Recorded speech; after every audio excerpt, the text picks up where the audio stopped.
এই দুর্গা উৎসব, সার্বজনীন দুর্গা উৎসব আমরা প্রতিপালন করতে পারি। এটা ভগবান আমাদেরকে আশীর্বাদ করুক।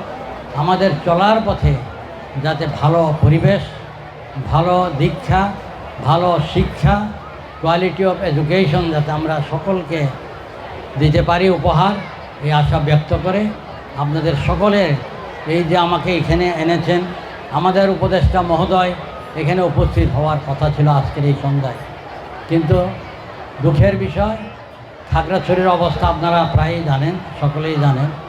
এই কারণে উনি আজকে উপস্থিত হতে পারেন নাই, কিন্তু অদূর ভবিষ্যতে উনি হয়তো নিশ্চয় আসবেন। আপনাদেরকে ভালোবাসেন। বান্দরবান পার্বত্য জেলা অতি দরিদ্রতম জেলা হলেও এটা আমরা অনেক স্বাচ্ছন্দ্যে আছি, মেলামেশায় আছি, সম্প্রীতিতে আছি। তাই সকলের কল্যাণ ও মঙ্গল কামনা করে এই দুর্গা উৎসবকে আমরা যাতে সুন্দরভাবে শেষ করতে পারি। বসুন্ধরা টিস্যু, অশুদ্ধতার বিরুদ্ধে এক বিন্দুও ছাড় নয়। পূজা মণ্ডপে অনুষ্ঠিত হচ্ছে।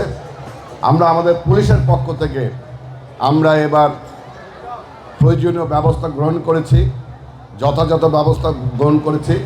আপনাদের সাথে আমরা বিভিন্ন সময় এবং আমরা মনে করি যে 32টি মণ্ডপের যারা প্রতিনিধি আছেন সবার সাথেই আমরা কথা বলেছি। আপনাদের অনুষ্ঠান এটি সুন্দরভাবে হবে। এটি যে ধরনের নিরাপত্তা আছে, পাশাপাশি অন্য অন্য সংস্থাও আনসার, তারপর আপনার নিজেরাও ভলেন্টিয়ার রেখেছেন, আপনারাও এটা নিরাপত্তায় আপনারা হলো কাস্টেডিয়ান। পাশাপাশি বিজেপি, সেনাবাহিনী তারাও বান্দরবনে তারা নিরাপত্তার জন্য তারাও কাজ করছে। আমরা আশ্বস্ত করতে চাই দুর্গা পূজা, শারদীয় দুর্গা পূজা এটা বাংলাদেশে সার্বজনীনভাবে পালিত হয়। এটি অবশ্যই হবে। আপনারা জাস্ট বলবো যে আপনারা আপনাদের দায়িত্ব সঠিকভাবে পালন করেন।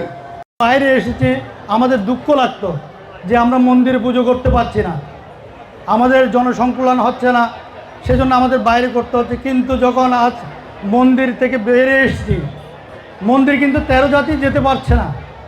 এইখানে যখন করছি, এখানে উৎসব আকারে সবাই 13টা জাতি আজকে এখানে আমরা একসাথে উৎসবটা করছি। এটাই আমাদের, হয়তো আমাদের মনে হচ্ছে আমাদের সার্থকতা, কিন্তু সবাই যদি মনে করেন সেটা, তাহলে এটাই আমাদের সার্থকতা আর কি।